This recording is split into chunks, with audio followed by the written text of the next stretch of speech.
Sergei Lavrov likes to travel. And whereas it might appear that this tour of Africa is an example of time travel to a moment before the invasion of Ukraine, it's actually been this week. Yesterday, it was Burundi with an uncompromising message on the war. Since the West insists that there is no other basis for resolving the Ukrainian situation except for the notorious Zelensky peace formula, and at the same time Zelensky's team threatens, after liberating, as they put it, the Crimea and the eastern regions of Ukraine, to start killing every Russian and destroy everything Russian there, the conclusion is very simple. The West directly supports the genocide. And there was an insight into why many African countries have abstained from condemning Russia's invasion in UN votes and now receive Mr Lavrov. We have taken an abstentionist position, a position of neutrality, a position of non-alignment to prevent this conflict from reaching other regions, more specifically the African continent.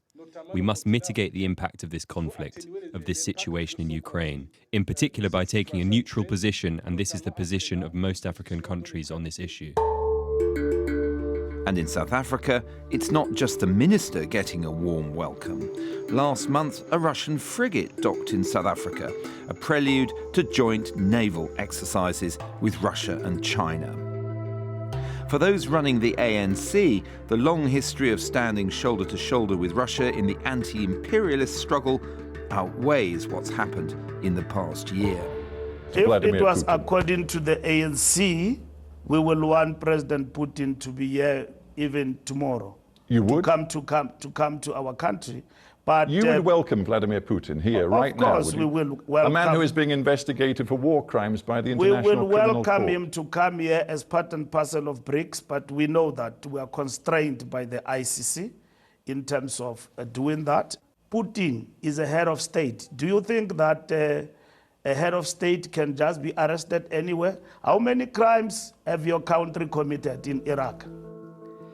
Now the question has arisen of inviting Vladimir Putin for a summit of the BRICS emerging economies planned for August, with South Africa saying it could give him diplomatic immunity to attend. What message would that send to the 130 plus other countries that signed the Rome Statute setting up the International Court?